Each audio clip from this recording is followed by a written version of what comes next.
Right now, a former state senator has passed away. We take a look at the legacy left behind by Tim Cullen.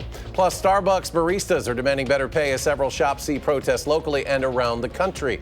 And later, hundreds of people give back for the holidays as Alliant Energy Center hosts the state's largest blood drive. We welcome you to News 3 Now at 6. Tim Cullen, the long-serving state senator from Janesville, passed away this week at the age of 80. Many who knew Cullen said he was a pragmatic lawmaker working to get things done at the Capitol. Our political reporter Will Keneally has more on Cullen's legacy. Will? Well, Eric, pragmatic is right. It's rare to find a lawmaker like this nowadays. Cullen, who is a Democrat representing Janesville, ended up serving in Republican Tommy Thompson's administration, leading the state's health department. Now, among those who knew him well, they say that Cullen was always a thinker, looking for the next challenge to make his community better. Not only did we establish a scholarship fund for students of color to become teachers in Janesville, but we created other funds that he worked through the school district. There was a Tim Cullen government intern program through the Janesville School District. Tim Cullen and I were both kind of moderates who were not part of the fire-breathing right or the left, trying to seek a common ground. Now, Cullen and former state senator Dale Schultz there spent the last decade working to end gerrymandering in Wisconsin. That's drawing legislative lines to keep one party in power. Now, their work came to fruition earlier this year when Governor Evers signed new maps into state law. Will, thank you. A man is dead after a single vehicle crash happened in Walworth County this morning on Highway 14 west of State Highway 89 near Darien. The sheriff's office got a 911 call at 7:52 a.m. They found the vehicle had severe damage. Only one person was inside, a 37-year-old man from Wauwatosa. He died at the scene, and that crash remains under investigation. Right now, police in Janesville are asking for your help to find a suspect from a shooting. They've identified him as 41-year-old Deontay L. Foster. Police say he shot a man on North High Street the night of December 16th. The victim, they say, is currently in critical condition. Police say there's no evidence of any direct threat to the community. Foster's being sought for attempted first-degree intentional homicide. Police say Foster has a notable scar on his forehead, two tattoos that read Ashley on his left forearm, and another that reads Dirty Block. If you have any information or know of Foster's whereabouts, you're asked to contact the Janesville Police Department. That number on your screen, 608-755-3100. Temperatures a little mild on this Christmas Eve. Chief Meteorologist Alex Harrington with a look at your certified most accurate forecast. Alex? Eric, yeah, we did have a mild day today, but then the skies cleared, which was also an additional bonus with that sunshine. And we still have clear skies out here in the patio. What does that mean? With that cold snowpack that allows us that heat to go out to space, we're cooling down, but briefly, I want to emphasize briefly, temperatures will actually warm up tonight. It's already down to 19 in Middleton, 23 in Madison. These are normal low temperatures, I should say, for this time of year. But as we plan the rest of our evening, temperatures in the low 20s. We might dip into the low teens, but look at by 4 a.m. we're back up to 26. The clouds will be on the increase, and warm air is going to continue to move back into southern Wisconsin. Some of the other temperatures that we have across the rest of southern Wisconsin, cooler to the northeast, teens where that snowpack is deeper from our recent clipper, warmer to the southwest near 30, down by Platteville where they have less snow on the ground. And again, that's where that warm air is going to be coming from. Our snow globe forecast for Christmas, 34 cloudy skies. The shower should stay at bay for Christmas Day, but Christmas night, we're looking at the potential for a little bit of ice. Then temperatures turn really mild and showers for the end of the week coming up in Maine weather. We're going to emphasize that forecast on the potential for a little bit of slick conditions come tomorrow night and Thursday morning. Well, it was a stressful start to the holiday season this morning for passengers catching flights on Christmas Eve. A computer issue led to a ground stop for every American Airlines flight. It lasted an hour, and then systems were back up and running. Meanwhile, the weather is a challenge in the west with snow in the Sierras and hurricane-force winds, flooding and high surf pounding at the coast. A winter storm brought some slick conditions to the northeast from Baltimore to Boston, while traffic on the roads a little lighter today. More than 107 million Americans are planning to travel by car over the holiday season. Starbucks workers are going on strike around the country to demand better pay. Workers United Union claims that more than 300 stores nationwide are on the picket lines this Christmas Eve. However, this number has not been confirmed by Starbucks. Our Merrill Hubbard went to the strike in downtown Madison to show us their demands. The picket line behind me represents workers from 4 different unionized Starbucks stores in Madison. They are calling for fair wages and a contract. What do we want? A contract! When do we want it? Now! Dozens of Madison baristas are joining in on the final day of a 5-day national strike. We're protesting the way that they've been approaching negotiations. Senua O'Connor is a bargaining delegate for Starbucks and has been representing baristas' voices at the bargaining table for the past 9 months. The pay, the benefits, and the offers they're making just simply were insulting, I'd say. The strike was called by Workers United after negotiations with Starbucks broke down last week. My understanding is Starbucks is not really coming to the table in good faith to have a serious conversation about agreeing in a contract. A contract, higher pay, and improved benefits are all on the worker wish list. But baristas say that the company doesn't respect their needs. I love being a barista. I just think we need to be paid more and need to be treated fairly. And it seems like right now they just don't respect us and the work that we do enough to actually do that. Any worker deserves to have a living wage and have benefits and be able to afford health care and be able to afford to live a full life. Starbucks sent a statement to News 3 stating that the union prematurely ended a bargaining session this week after they asked for a minimum wage increase the company deemed not sustainable. Starbucks says we are ready to continue negotiations when the union comes back to the bargaining table. Still, the union is pushing through on the picket line. I think it'll take more stores unionizing. I think it will take more people coming to the picket line. Reporting in Madison, Merrill Hubbard, News 3 Now. In response, the coffee chain had agreed to negotiate an initial contract by the end of the year for workers at more than 500 locations who have unionized. Starbucks says it is ready to continue negotiations when the union comes back to the bargaining table. Well, earlier today, the Alliant Energy Center played host to the largest blood drive in all of Wisconsin. The 39th annual American Red Cross Holiday Blood Drive brings people out to donate blood for those in need. The Red Cross says this time of the year is a tough time for donations because of the holidays and also travel schedules. So today is helpful for helping those in need. So today, this is like that one last gift, gift of your precious blood to someone to help save a life. And that could be, somebody that's, dealing with cancer or someone that needs blood transfusions or maybe even a car accident. Having that blood available for someone, you never know who's going to need that. American Red Cross has 2 blood donation centers in Madison. If you missed out on the drive today, for more information, just head on over to the American Red Cross website at americanredcross.org. The Holiday Wish Line is still open through the Make-A-Wish Foundation. The Wish Line is for anyone who may simply need a pickup during this time that's all about celebration, but the pressures of the holiday season can be overwhelming. 6 Make-A-Wish kids are spreading cheer through the Wish Line. It features pre-recorded messages sharing uplifting messages to those who may need it. From now through New Year's, you can call 480-914-9474 to hear kid-friendly wisdom and some funny jokes as well. Still ahead on News 3 Now at 6, Mega Millions Mania as the jackpot reaches $1 billion. Plus, this week, you're likely to be tempted to get off track when it comes to your health, what dietitians say you can do to have a happy and also healthy holiday.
You're watching News 3 Now at 6.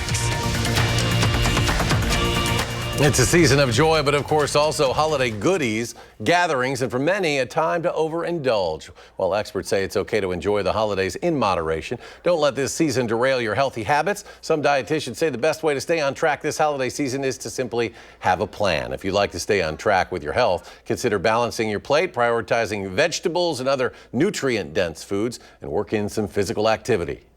Studies have shown that even going for a 2 or 5 minute walk after eating can help improve insulin sensitivity. So for somebody that's struggling with their blood sugar, that can be a really good booster for them. And she goes on to say many times she sees more stress in her clients about holiday weight gains and not really much actual weight gain. She says this time of the year doesn't call for drastic diets or cleanses after the holidays are done. Instead of dreaming of a white Christmas, Mega Millions players are hoping for green as the jackpot reaches $1 billion. If someone wins, it would be only the second time a Mega Millions jackpot was drawn on Christmas Eve. The last one was back in 2002. There have been only 3 winning drawings this year, which is the fewest one in any single year since the game began. Perhaps it could be a good omen. It's, the spirit of the holidays, everyone's in a good mood, and how wonderful it would be to win whoever wins, and hopefully they'll do good with it. And the odds of winning the jackpot are 1 in nearly 303 million. Starting in April, the price of a ticket will go up from $2 to $5. The lottery says it's part of its new and improved game that'll offer larger starting jackpots that grow more quickly with better odds of winning as well. Still ahead, Santa Claus coming to town, how you can keep track of his very busy night ahead. Plus, it's a tradition that keeps Americans coming back. We head to Germany and check out one of the oldest Christmas markets in the world. And will we have a white Christmas tomorrow? Alex is back. Complete forecast after the break.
You're watching News 3 Now at 6. Every year, Christmas markets pop up in town squares around the world, but the centuries-old tradition started in Germany. CBS's Tina Kraus takes us to one of the most famous festivals. Holiday magic sparkles in the streets of Germany's historic city of Nuremberg this time of year. Fröhliche Weihnachten. One of the world's oldest Christmas markets is once again serving up a seasonal smorgasbord of traditional favorites. And not just to Germans. So this year there definitely seems to be a lot more Americans than usual. Thomas Ladner flew in from Mississippi. I think that it helps set the Christmas mood just because of how magical everything feels. Everybody's so friendly, the food is great. This is Daniel Crocker's 10th time here. There's nothing like this in Ohio. For Christmas markets, it's just wonderful. You can't compare it, really. The medieval city has been hosting the festival for at least 400 years in this location and offers nearly 200 wooden stalls packed with handcrafted holiday gifts. They sell everything, ornaments, food, Glühwein. That famous spiced wine is one of the biggest sellers. It warms you up, keeps your hands warm. Along with Lebkuchen. The gingerbread cookies come in all shapes and sizes. What have you bought so far? Food, a lot of food. Kartoffelpuffer got my attention as an Idaho native. Tasty potato pancakes served with applesauce. Did it put you more in the spirit? Absolutely it did. It's beautiful here. I really like seeing all the Christmas decorations with the trees, the German Christmas. A festive flavor of Germany, savored by holiday revelers from near and far. Tina Kraus, CBS News, Nuremberg, Germany.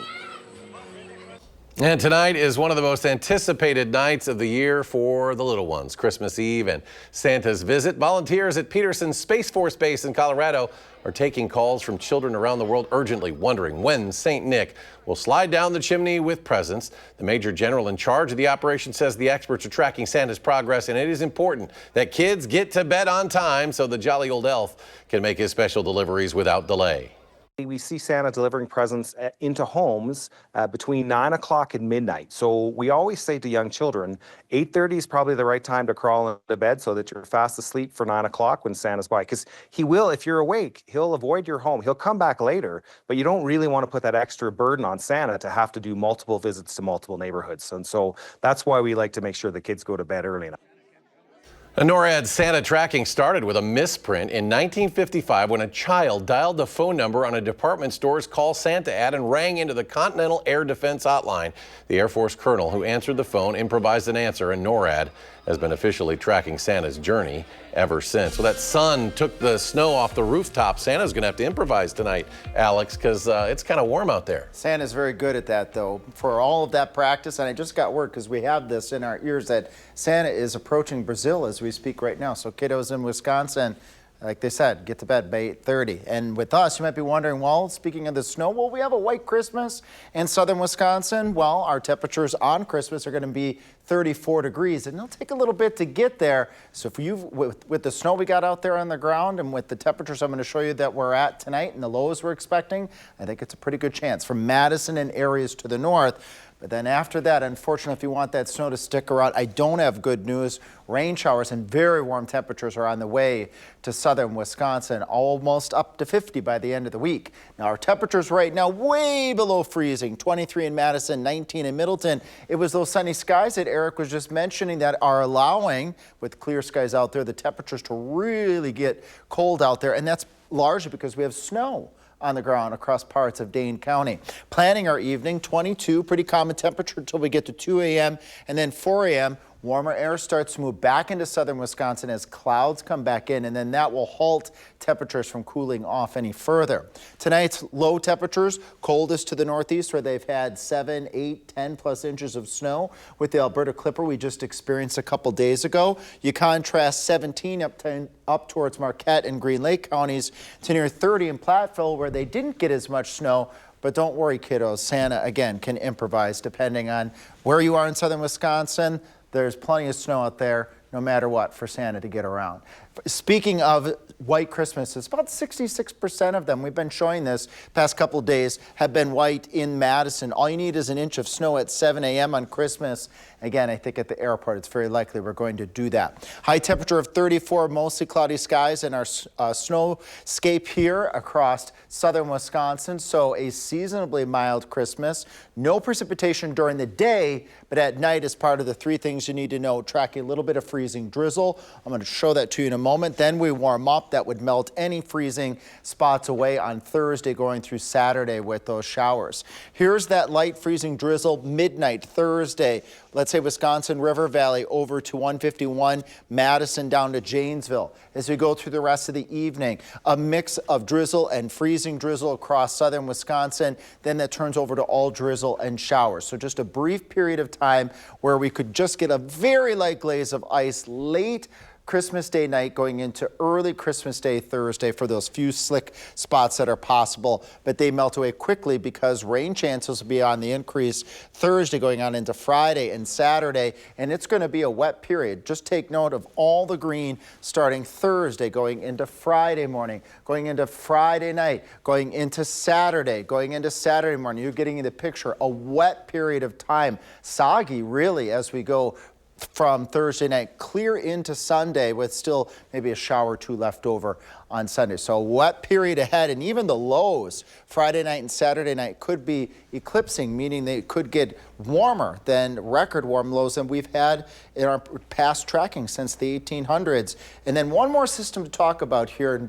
New Year's Eve day going into New Year's Day itself, we could be tracking another storm across the Midwest that could bring a mix of rain and snow. All right, Alex, thank you. And next in sports, the NFL bringing some of its best teams to Christmas, but you may not be able to watch them this year. The reason why when we come back.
Packers are heading back to the playoffs after last night's win over New Orleans, 34-0. Green Bay, the first team this season, in fact, to shut out their opponent in a single game. Been running back Josh Jacobs gained 107 yards from scrimmage, scored a touchdown for the 6th straight game. Quarterback Jordan Love, 182 yards through the air and a touchdown as well. Meanwhile, the defense held the Saints to just 196 total yards, forced a couple turnovers. The Packers now a little stiffer test. Minnesota taking on the Vikings on Sunday. Kickoff's been moved back to that later 3:25 start. Packers also do get some good news on wide receiver Christian Watson, who left the game last night with a knee injury. Test showed today no structural damage. Head coach Matt LaFleur calling it more of a knee bruise. NFL is gifting fans 2 games this Christmas. Well, kinda. There's a little bit of a catch here. Both games will be streaming exclusively on Netflix. The game NFL Christmas Game Day on Netflix begins with a 2-hour pregame show at 11 a.m. Then it'll be Pittsburgh hosting Kansas City. Baltimore faces Houston in the second game. Netflix agreed to a 3-year contract in May to carry Christmas Day games. For the 2 games this year alone, Netflix is paying $150 million to the NFL. Meanwhile, Beyonce will also be performing during the halftime show of the Ravens-Texans game there in her hometown of Houston. Another Badgers heading to the transfer portal, this time running back Tawee Walker. This season, Walker rushed for 864 yards and 10 touchdowns. He also caught 11 passes. Started in 11 games after the injury to Ches Malusi.